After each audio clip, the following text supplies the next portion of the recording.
So for those of you who are familiar with the Action Coach system, one of the things that you'll be really quite understanding of is the business growth system that we call the 5 ways that we look to implement into all of our clients' businesses to help them ultimately grow the key things that every business owner wants, which is these things in black: customers, revenue, and profit.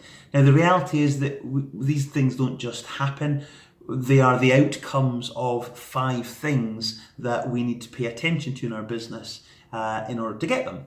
So, customers is really a function of the quality and the volume of our lead generation efforts, and then our ability to convert that interest into custom. That's how customers ultimately arrive in our business.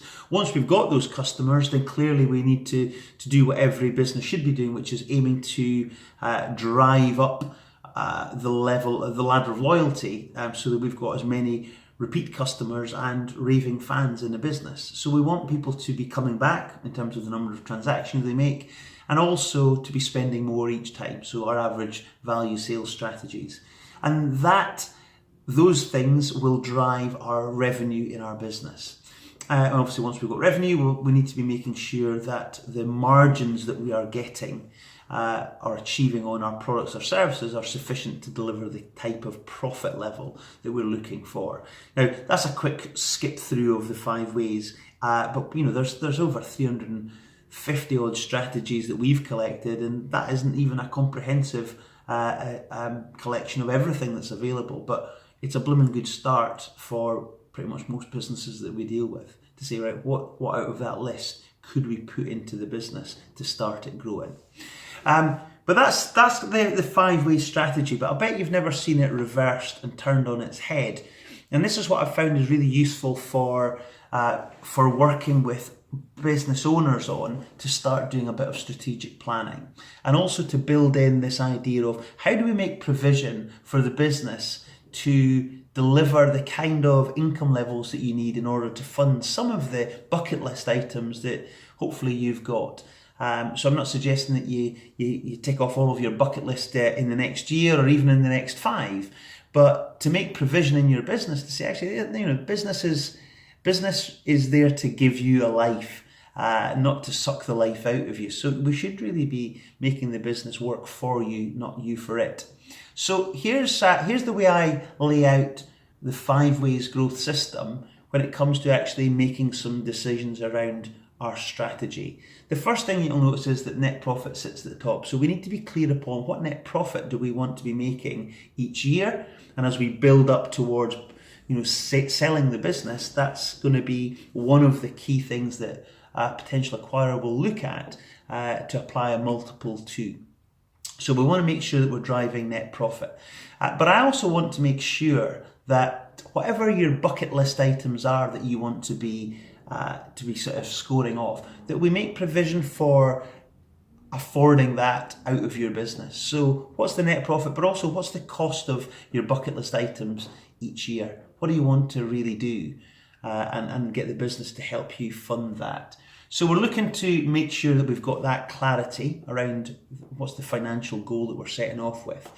And then what you'll see is that I've built in a couple of extra levels here that we start planning for over the course of the next 5 years. So you'll see that overheads, we need to understand what our overheads are likely to be this year and next. And largely speaking, that gives us visibility of the kind of recruitment that we're going to be engaging in. How many extra people are we going to need as the team grows?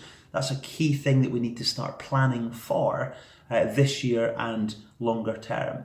Obviously, we've got our then gross profit, but we start to look at our cost of sales. So as we look to grow our business, there'll be things from an operating expenditure and a capital expenditure that we need to be baking into our plan. So what are the things that we need to be putting budget aside for to enable the business to have the infrastructure to actually grow?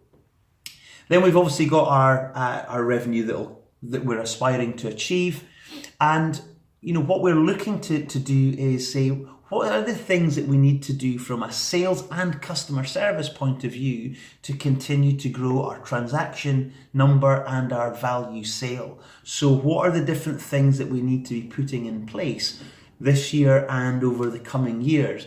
Now, there's going to be lots of things that you'll want to do, I dare say, within your business. Again, what I'd like to do is get really clear on the next year and be firm around the key strategies, but then have an idea as to what years 2, 3, 4, and 5 might look like as well. So we know we'll get to that once we've done this. That gives us our customers, and then what does our marketing need to look like as well? So what are the targets that we're looking for? Do we look to different types of businesses, different markets, different countries even, as we start to plan our business out from today for a 5-year period? So hopefully what you'll see here is that the 5 ways can be used either way. Yes, as the kind of the simplistic model that I showed you at the very start. And again, that's a really good way to start people off to kind of get an idea of, okay, how do we put a business development plan to really grow the business?